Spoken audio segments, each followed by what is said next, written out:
सरकारी English medium स्कूलों की सीएम ने की तारीफ। अंग्रेजी पढ़ाने के लिए तो फीस बहुत ज़्यादा लगती थी, अब सरकारी स्कूल में फ्री है।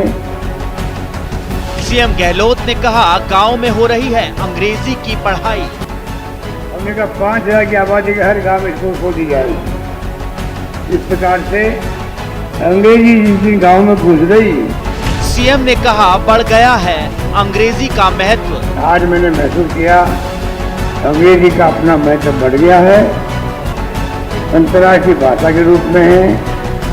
आगे बढ़ना है देश में या विदेश में, वो ज्ञान होना भी आवश्यक है। सीएम ने अंग्रेजी माध्यम के सरकारी स्कूलों को बताया क्रांतिकारी कदम। गहलोत ने कहा गरीब के बच्चों का अंग्रेजी माध्यम में पढ़ने का सपना हो रहा पूरा।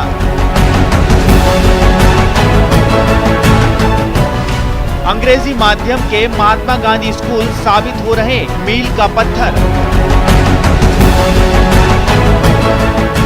अंग्रेजी पढ़ें, आगे बढ़ें।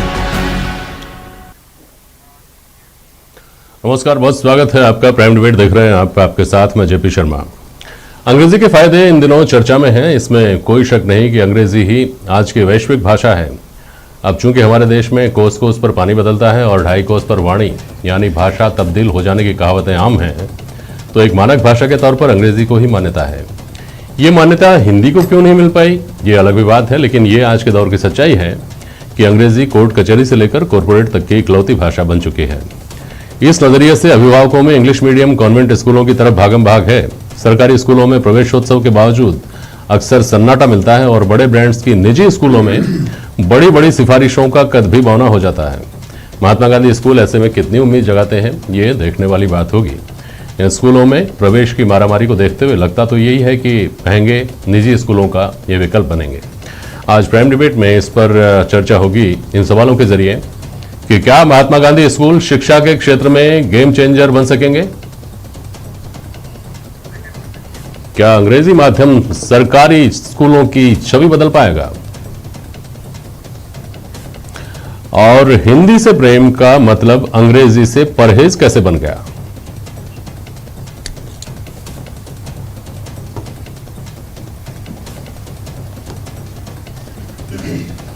आर तिवारी जी हैं हमारे साथ, कांग्रेस के प्रवक्ता, समाजशास्त्री हैं डॉक्टर रतन विश्नोई जी, रिटायर्ड ब्यूरोक्रेट हैं आप, मनीष पारिक साहब हैं भारतीय जनता पार्टी के प्रवक्ता, और पूनम वाधवानी जी हैं हमारे साथ, शिक्षाविद हैं आप और शिक्षिका हैं आप। बहुत स्वागत करता हूं मैं आप सभी का। आर तिवारी साहब, महात्मा गांधी स्कूलों को लेकर के बहुत महत्वाकांक्षी विचार है हमारे, उम्मीदें हैं, क्या फर्क लाएंगे, कैसे लाएंगे? देखो जेपी शर्मा साहब, भारत रत्न राजीव गांधी जब देश के प्रधानमंत्री थे, उन्होंने देश में बदलाव शुरू किया था। उन्होंने कहा था कैसे कबूतर की जगह अब हमको कैसे कंप्यूटर की शिक्षा देनी पड़ेगी, और कंप्यूटर की शिक्षा के लिए हमको अंग्रेजी का पढ़ना जरूरी है। और राजीव गांधी के सपने को साकार करने के लिए हमारे राजस्थान के जनप्रिय लोकप्रिय जननायक अशोक गहलोत ने गेम चेंजर अब की बार शुरू किया। 33 जिलों में शुरुआत में हमने 33 इंग्लिश महात्मा गांधी के नाम से इंग्लिश मीडियम स्कूल चालू किए थे। ये सारी बातें इसलिए हुई थी कि दुनिया में अंग्रेजी माध्यम वैश्विक माध्यम बन चुकी है और गांव का बच्चा अंग्रेजी से बहुत दूर था जी। जननायक को लगा कि गांव के बच्चे को भी हमको अंग्रेजी की शिक्षा देनी चाहिए। केंद्र सरकार के जो केंद्रीय विद्यालय हैं, जहां शुरू से अंग्रेजी माध्यम है, राजस्थान सरकार ने भी सरकारी स्तर पर हमने शुरू की कि आदमी के पास में गरीब आदमी को भी अपने बच्चे को अंग्रेजी शिक्षा पढ़ने के लिए हमको प्रेरित करना चाहिए। और हालात ऐसी हुई कि 33 जब हमने स्कूल खोले तो डिमांड बढ़ने लगी और हमने 168 ब्लॉक में हमने उसके बाद में 168 ब्लॉकों में इंग्लिश स्कूल चालू किए। हालात ऐसे थे जेपी साहब कि सिफारिशें करनी पड़ी। हालत है कि निःशुल्क है वहां पर पढ़ाई, कोई फीस नहीं ली जाती। जो महात्मा गांधी इंग्लिश स्कूल चल रहे हैं, ऐसे स्कूल जो प्राइवेट सेक्टर में चल रहे हैं, लगभग साल में एक बच्चे पर 1 लाख का भार पड़ रहा था अभिभावक पर। ठीक है। महात्मा गांधी स्कूल खोल करके जननायक ने उन गरीब बच्चों को, गरीब माँ बाप को भी ये शिक्षा सुलभ करवाई कि हमारा बच्चा भी दूर गांव ढाणी में अंग्रेजी की परीक्षा दे सकता है और राजस्थान और देश के अंदर अपना नाम आगे बढ़ा सकता है। पारिक साहब, नाम आगे बढ़ाएंगे बच्चे, इस बात का तो स्वागत करना चाहिए, बधाई देनी चाहिए आपको। मनीष पारिक साहब, नहीं ये मैंने देखा आज अखबार में छपी है कि 34% लोगों ने स्कूल से छुट्टी करा दी बच्चों की, अंग्रेजी स्कूलों से, क्योंकि सरकार ने फीस पे कंट्रोल नहीं रखा। जो फीस कमेटी बननी चाहिए थी वो बनाई नहीं। निजी स्कूलों की बात कर रहे हैं ना आप? अरे तो निजी स्कूलों में छोड़ा था उन्होंने। एक मिनट, तो निजी स्कूल के जो बच्चे हैं वो तो स्कूल छोड़ जाएं। और जो सरकारी में ये सुनेल में लिखा हुआ है, मैंने एक ऑर्डर पढ़ा है जिसपे राजकीय उच्च माध्यमिक प्राथमिक विद्यालय को तो महात्मा गांधी इंग्लिश बनाया जाता है और बस स्टैंड वाले को हिंदी वाला बनाया जाता है। उसी गांव में ये जो अदला बदली हो रही है, 200 विवेकानंद विद्यालय खोले थे भारतीय जनता पार्टी की सरकार ने अंग्रेजी माध्यम के, उनका क्या हुआ? एक भी नहीं चला पाए। ये तो आप बताएंगे, इसका जवाब नहीं है इनके पास। मैं यही निवेदन कर रहा हूं, इसको खोलते हैं उसको बंद करते हैं, उसको बंद करते हैं इसको खोलते हैं, तमाशा मचा रखा है। और जो लोग फीस के अभाव में परेशान हो रहे थे उनके लिए कोई राहत नहीं है। और मैं आपको निवेदन किया कि पिछली सरकार ने फीस कमेटी बनाई थी, अभिभावक उसमें मेंबर थे, अगर वो सही हो जाता आज ये 54% लोगों को फीस के कारण अब टीसी देने के पैसे लेने पड़ रहे हैं स्कूलों को, और लोग वहां पढ़ा नहीं पा रहे अपने बच्चों को, उनको इस सरकारी स्कूल में भर्ती कराएंगे वो। अब ये तो बोलो कि बिना टीसी इन सरकारी स्कूलों में भर्ती कर लेंगे हम, उनको तो पहले डर लग रहा है, बात है मैं आपको डर बता रहा हूँ। और ये अंग्रेजी शिक्षा मंदिर बंद हो जाएंगे, भारतीय जनता पार्टी द्वारा जो चलाए जा रहे हैं महात्मा गांधी के नाम पे कुछ करेंगे, वहाँ के बच्चे इनको लग रहा हमारा आधार खिसक रहा है। राजस्थान की शिक्षा में आधारभूत जो हमारा परिवर्तन है, बच्चे को अंग्रेजी की शिक्षा इसलिए दी आने वाली है वो वैश्विक रूप से तैयार हो, वो विज्ञान की परीक्षा में तैयार हो, वो कंप्यूटर की परीक्षा में तैयार हो।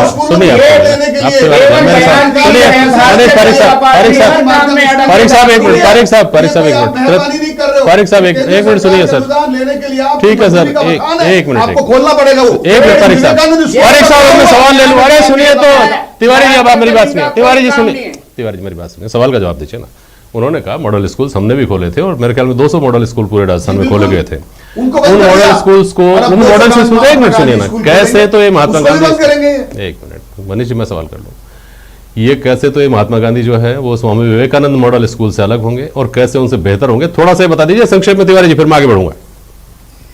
विवेकानंद जो भी स्कूल इन्होंने चालू किए थे, इन्होंने केवल अपनी विचारधारा को फैलाने का काम किया था।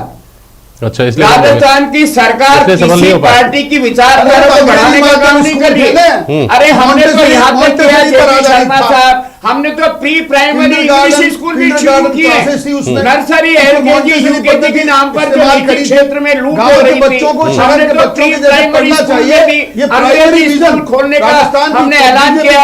नर्सरी एलकेजी यूकेजी भी अंग्रेजी के बच्चों को गांव तक हम पहुंचाएंगे।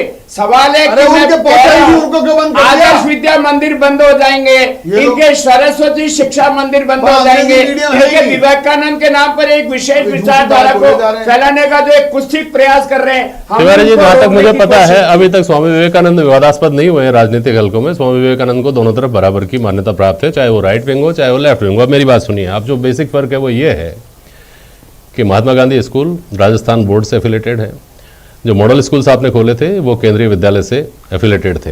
खैर बहस का विषय ये नहीं है, बहस का विषय ये है तिवारी जी कि ये बहुत अच्छी पहल है, इसका स्वागत होना चाहिए। इसमें आप लोग आपस में विवाद करें भले, लेकिन आम आदमी इस बात का स्वागत करेगा, इसकी संभावना पूरी लगती है। अब सवाल ये है कि हमको एक एक जिले में एक एक और फिर ब्लॉक्स के हिसाब से 168 स्कूल खोलने पड़ रहे हैं, जो ऊंट के मुंह में जीरे के बराबर भी नहीं है क्या। और मैं आपके पास भी आऊँगा रतन जी ये सवाल लेकर के, जो निजी स्कूल हैं जो कि नस नस में व्याप्त हैं हर शहर की में, कहीं वो हिंदी जैसा उसका नाम आभास कराएगा, कहीं उसका नाम कॉन्वेंट जैसा आभास कराएगा, भले उसका इंफ्रास्ट्रक्चर कॉन्वेंट जैसा नहीं हो। और अगर है कॉन्वेंट जैसा इंफ्रास्ट्रक्चर, बड़ी बिल्डिंग है, बड़ा नाम है, तो फिर वहाँ आपकी हमारी कोई हैसियत नहीं है, आपके हमारे बच्चों का एडमिशन वहाँ नहीं हो सकता जब तक बड़ी बड़ी सिफारिशें नहीं आ जाएँ। और बड़ी बड़ी सिफारिशें भी, जैसा मैंने शुरू में कहा, बहुत मौनी हो जाती हैं वहाँ जाकर। उन स्कूलों की फीस के ऊपर कोई कैप नहीं है, फीस कमेटियां बना दो, सुप्रीम कोर्ट हाई कोर्ट सब जगह घूम घाम लो, कोर्ट कचहरी, लेकिन उनकी फीस के ऊपर कोई कैप नहीं है। फीस के ऊपर कैप कर भी दें तो यूनिफॉर्म का रास्ता है, यूनिफॉर्म के ऊपर कर दें तो किताबों का रास्ता है। 50 तरह के रास्ते हैं जिसके चलते आम आदमी के बच्चे पहली बात तो दाखिला ही नहीं पा सकते, और दाखिला पा लेंगे तो वहां पढ़ नहीं सकते। सरकार चाहे मनीष पारिक जी की रैली, सरकार चाहे आपकी है तिवारी जी, उन स्कूलों के सामने क्या हमारा ये निर्णय हमारी लाचारी को नहीं दर्शाता क्या कि आखिरकार हमको ये तय करना पड़ा कि ठीक है, गरीब जो हमारे सर्वहारा वर्ग है उसके लिए हम खुद ही इंतजाम करेंगे, इनसे तो नहीं लड़ सकते। तिवारी जी, सवाल है कि देश के संविधान में यह है कि व्यक्ति स्कूल खोल सकता है, शिक्षा का प्रसार कर सकता है। सुप्रीम कोर्ट भी निजी एजुकेशन के लिए बाध्यता करती है, फीस के मामले में वो सरकारों की नहीं सुनती है जेपी साहब। और राजस्थान के जननायक ने जब कोरोना बीमारी को देखते हुए जहां लाखों रुपए का निजी अस्पतालों में खर्चा हुआ फिर भी आदमी मर गया, उन्होंने 850 रुपए देकर के 5 लाख का बीमा इसलिए करवाया। हमने शिक्षा के अंदर भी इसलिए कहा कि जहां प्राइवेट स्कूलों में एडमिशन के लिए स्कूल में घुस ही नहीं सकते थे, उनका इंफ्रास्ट्रक्चर देख के, तो गांव जब शहर का बच्चा ही नहीं जा सकता था, मध्यम वर्ग और गरीब वर्ग का, तो गांव का आदमी तो सोच ही नहीं सकता था। हमने पहल की कि सरकार अपने खर्चे पर हम उनको फ्री कपड़े दे रहे हैं, यूनिफॉर्म निःशुल्क है, भोजन निःशुल्क है, उनका फीस कुछ नहीं ले रहे हैं। और आज राजस्थान में लगभग 556 इंग्लिश महात्मा गांधी स्कूल खुल रहे हैं। ठीक है। और मुख्यमंत्री जी ने तो अभी घोषणा की है कि जहां 5000 की आबादी वाला कस्बा होगा वहां तुरंत हम महात्मा गांधी अंग्रेजी माध्यम का स्कूल खोलेंगे। रतन विष्णु देश के लोगों को कितना।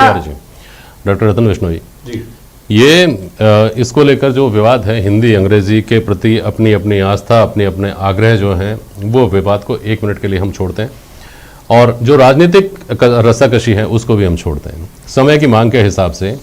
और ये मानते हुए, एक तो मुझे ये बताएं, आप जो सवाल मैंने तिवारी जी से किया था, क्या ये हमारे सिस्टम की लाचारी नहीं है, चाहे वो कोई सी भी सरकार हो, कोई सा भी प्रदेश हो, कि हमको इस तरह के कदम उठाने पड़े कि हम खुद अपने स्कूल लेकर के आएंगे, निजी स्कूलों से तो नहीं लड़ सकते।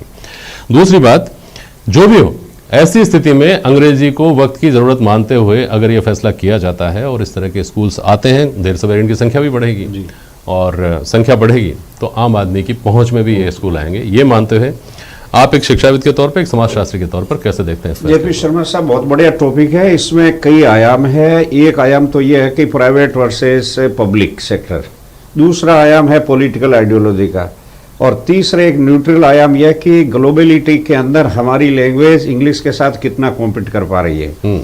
मेरे हिसाब से ये जो कदम उठाया है राजस्थान सरकार ने, किसी की भी सरकार उठाते तो भी ये वेलकम स्टेट है, मतलब स्टेप है, ऐसा होना चाहिए जी। क्योंकि हिंदी इंग्लिश का जो डिवाइड है इंडिया में, और उसका जो एक विकल्प है वो मोनोपोलाइज्ड है। आपने बिल्कुल सही बता दे, उस समय दोबारा बात नहीं करूंगा, क्योंकि प्राइवेट सेक्टर में जो इंग्लिश मीडियम की स्कूलें हैं वो आम आदमी की पहुंच से बिल्कुल बाहर है। और ये विडंबना है, चाहे लेफ्ट और चाहे राइट, मेरी साइड में दोनों है, मैं बीच में बैठा हूं, तो राइट लेफ्ट का मुद्दा नहीं है। मुद्दा यह है कि क्या हम एक फ्री, एक कंपल्सरी प्राइमरी एजुकेशन जिसमें नौकरी की संभावना ज्यादा हो। हिंदी हमारी बेशक मातृभाषा है, हम उसका आदर करते हैं, हम कभी ये ना हमारी मातृभाषा के साथ में अपनी मौसी का भी आदर करते हैं। अंग्रेजी टेक्निकल लैंग्वेज है, लीगल लैंग्वेज है, इंटरनेशनल लैंग्वेज है, इसकी जो है एप्लीकेबिलिटी पूरी दुनिया में है।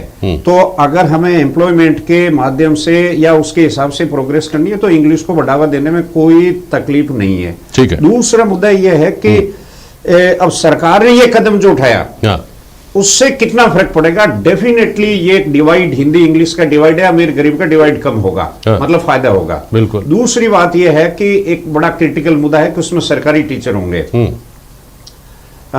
कदम सही है, लेकिन ये भविष्य के गर्भ में है कि कितना सही कर पाएंगे, क्योंकि इंग्लिश मीडियम में पढ़ाने वाले टीचर, हिंदी मीडियम से पढ़ाने वाले टीचर भी राजस्थान गवर्नमेंट से, मैं कहूं पब्लिक सेक्टर से आ रहे हैं। ठीक बात। पब्लिक सेक्टर की जो कार्य प्रणाली है, जो एफिशिएंसी, वो कितनी कारगर साबित होगी ये समय बताएगा। पूनम जी, आपने बात सुनी होगी, रतन विष्णु जी जो कह रहे हैं वो एक सहज चिंता और सहज जिज्ञासा सभी की है कि अंग्रेजी लिख सकने वाला आदमी और समझ सकने वाला आदमी भी बोल सकने में आमतौर पर अपने आप को असहज पाता है, पहली बात। दूसरी बात, इस तरह के टीचर्स की भी अभी कमी होगी, और तीसरी और महत्वपूर्ण बात यह भी है कि अंग्रेजी स्कूलों में केवल भाषा ही नहीं, वहां का एक कल्चर ही अलग तरह का डेवलप हो जाता है। अगर उस कल्चर को आप सरकारी सिस्टम में कहीं डेवलप करना चाहें तो बहुत सारी परेशानियां, व्यवहारिक परेशानियां आपको पेश आती हैं। इन सारी चीज़ों के मद्देनज़र आपको क्या लगता है कि कितना चुनौती भरा ये टास्क होगा कि हम देर सबेर गांव देहात में हर आदमी को अंग्रेजी शिक्षा सरकारी तौर पर उपलब्ध करा सकें, अंग्रेजी मीडियम में सरकारी शिक्षा उपलब्ध करा सकें? पूनम जी।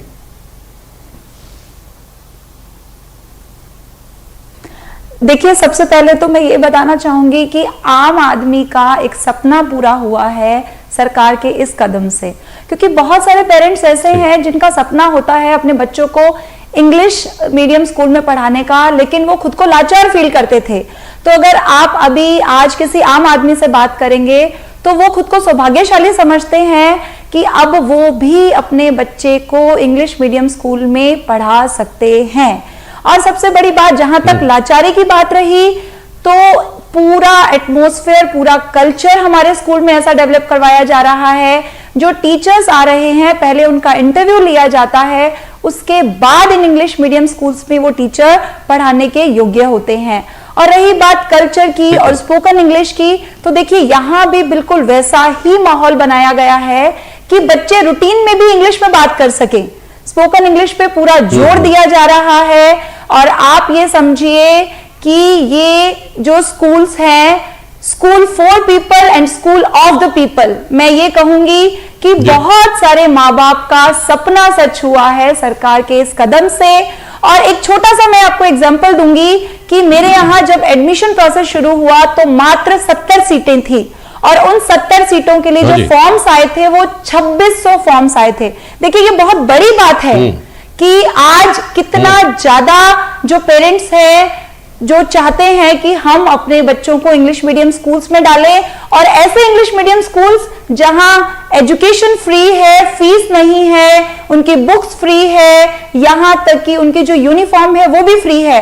और सबसे बड़ी बात मैं एक और बताना चाहूंगी कि पहली बार ऐसा होगा कि प्री प्राइमरी एजुकेशन भी बच्चों को दी जाएगी इंग्लिश मीडियम स्कूल्स में। तो देखिए, ये बहुत बड़ी बात है। ठीक है, बिल्कुल बड़ी बात है। पूनम जी, आपने कहा कि 70 जो सीटें थी उनके लिए 2600 एप्लीकेशन आए, अब 2530 लोगों को तो उसमें निराश ही होना पड़ेगा। तो सवाल ये भी उठता है कि जो आर तिवारी साहब ने कहा कि 1985 में राजीव गांधी जी ने कैसे कंप्यूटर की बात कही थी, उस वक्त स्थिति ये थी कि सरकारी कर्मचारियों को रोना आता था कंप्यूटर देखकर, उनको समझ में नहीं आता था कंप्यूटर कैसे चलाएं, और नौकरी उनको बोझ लगने लग गई थी। उन स्थितियों को सामान्य होते होते और अब हर आदमी कंप्यूटर से फ्रेंडली हो गया है, कंप्यूटर पर ही काम करना पसंद करता है, वो स्थिति आते आते दशक लग गए। तो ये जो 70 और 2600 के बीच का गैप है, आपको लगता नहीं कि ये बहुत बड़ी चुनौती होगी सरकार के लिए भी वहां तक पहुंचना?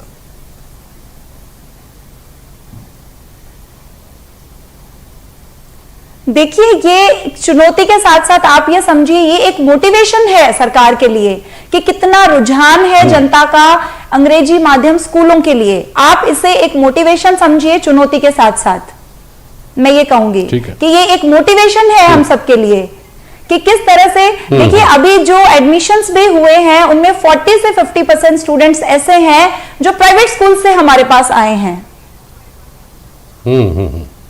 ठीक है पूनम जी, तो मैं इसे चुनौती की बजाय मोटिवेशन का नाम दूंगी। ठीक है मैडम, उस तरफ चले जाते हैं। बहुत संक्षेप में बोलिएगा तीनों मित्र मेरे, जो हिंदी और अंग्रेजी को लेकर कहा जाता है, जो गैर हिंदी भाषी प्रदेश हैं जहां पर हिंदी को लेकर के थोड़ा सा रिजर्वेशन है, वो हिंदी को नहीं पास आने देना चाहते, उन्होंने अंग्रेजी को भी तो अपनाया। ऐसा नहीं है कि दक्षिणी जो हमारे प्रदेश हैं वहां पर काम उनकी भाषा में हो रहा है, कोर्ट कचहरी सारी चीजें तो अंग्रेजी में हो रही है ना। तो ये खामी कहाँ रह गई कि उन्होंने अंग्रेजी को तो अपना लिया, गले लगा लिया, लेकिन हिंदी से दूरी बना ली।